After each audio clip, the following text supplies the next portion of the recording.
শীতের মরশুম আসার আগেই লাউয়ের ডগা পাতার একটা লোভনীয় আর সুস্বাদু রেসিপি নিয়ে চলে এলাম। মেকিরিজি চ্যানেলে তোমাদের সবাইকে স্বাগত।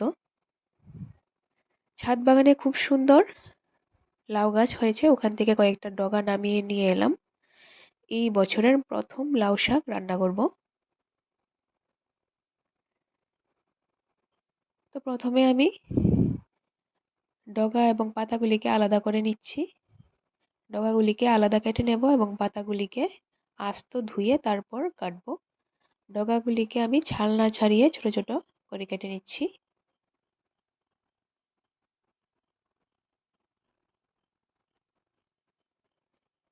তারপর পাতাগুলিকে ধুয়ে পাতাগুলিকে এখন খুবই যতটা সম্ভব সরু করে আমি কেটে নেব। পাতাগুলিকে সরু করে কাটলে তরকারিটা দেখতেও সুন্দর হবে আর খেতেও ভালো হবে। তরকারির থিকনেসটা সুন্দর হবে দেখতে।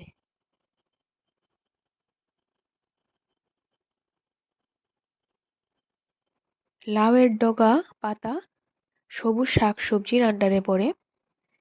এগুলিকে খাওয়া স্বাস্থ্যের জন্য খুবই ভালো। আমার খুবই পছন্দের একটা সবজি লাউয়ের ডগা। আর লাউ লাউয়ের ডগা দিয়ে লাউ শাক, এই রেসিপিটা তো আমার খুবই প্রিয়। তবে আজকে আমি একটা লাউ শাকের লোভনীয় রেসিপি দেখাচ্ছি।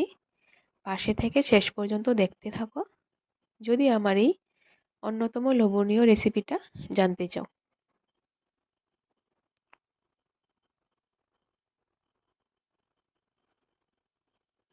তো আমার শাক কাটা হয়ে গেছে। এখন কড়াইতে জল দিয়ে দেব। জলটা কিছুক্ষণ গরম হয়ে গেলে তার মধ্যে কেটে রাখা লাউ শাকগুলি দিয়ে দিলাম।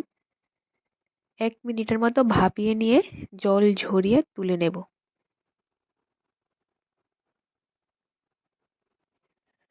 কড়াইতে কয়েকটা শুকনো লঙ্কা ভেজে তুলে নিলাম। আর তারপর পরিমাণ মতো সর্ষের তেল দিয়ে তার মধ্যে পেঁয়াজ কুচি আর রসুন থেতো দিয়ে দিলাম। আর কয়েকটা চেরা কাঁচা লঙ্কা দিয়ে দিলাম।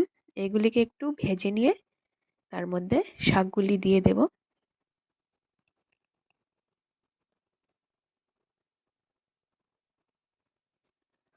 হলুদ আর নুন দিয়ে কিছুক্ষণ নেড়ে চেড়ে রান্না করে নেব।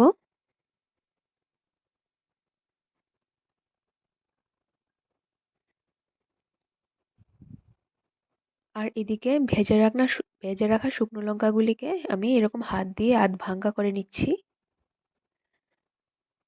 রেসিপিটা যদি তোমাদের ভালো লেগে থাকে প্লিজ লাইক করে দেবে। এরকম আধ ভাঙ্গা ভেজে রাখা শুকনো লঙ্কা দিলে একটা দারুণ গন্ধ আসে লাউ পাতা শাক থেকে, আর এটা খেতে খুব ভালো লাগে, একটা ভাজা ভাজা গন্ধ আসে। তো এখন এগুলিকে দিয়ে আরো 1 মিনিটের মতো নেড়ে চেড়ে রান্না করে নেব। আর তারপর এগুলিকে একটু এরকম ম্যাশ করে দিচ্ছি। তারপর পরিমাণ মতো একটু চিনি দিয়ে দেব। চিনিটা দিয়ে 20 থেকে 25 সেকেন্ডের মতো একটু নাড়াচাড়া করে নিলেই হয়ে গেল অন্যতম সুস্বাদু একটা লাউ পাতার শাক। দেখো দেখতে কত সুন্দর হয়েছে আর লোভনীয় হয়েছে, খেতেও হয়েছে খুব দারুণ। এরকম একটা রেসিপির সাথে এক থালা ভাত হলে আর কোনো কথাই নেই। আমার রেসিপিটা ট্রাই করে দেখতে পারো।